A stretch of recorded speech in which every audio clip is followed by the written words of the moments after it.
With the fire season set to begin, the U.S. Forest Service is arming itself now with a high-tech tool born in a NASA laboratory. ABC 7 News reporter Jonathan Bloom climbed on board a one-of-a-kind airplane that's helping to save homes and lives. The U.S. Forest Service has a lot of airplanes, but only one jet. And the view from this jet is something spectacular. You won't see these multicolored mountains out the window of the airplane. You'll see them through this NASA-designed infrared sensor on the bottom when it's looking at this.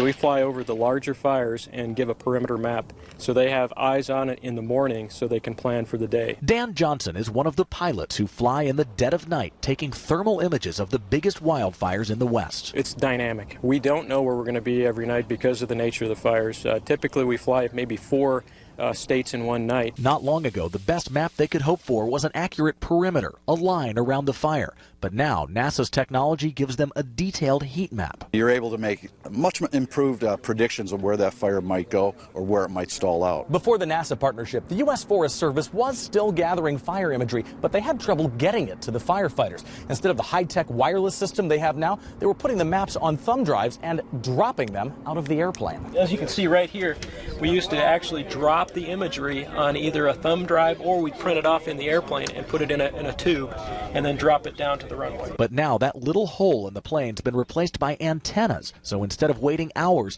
firefighters know where to go in minutes. If some of their forces are out in harm's way, it allows them to get a communication out to them to move or to deploy to a different area. The Forest Service says there's only one problem with the technology. There's not enough of it. But NASA has an answer for that, too. This sensor is the first that can scan fires during the daytime as well as at night, so it can work around the clock. As for the pilots, their bags are packed. We're ready to go. It looks like next week we'll be down in New Mexico. At NASA Ames Research Center, Jonathan Bloom, ABC 7 News.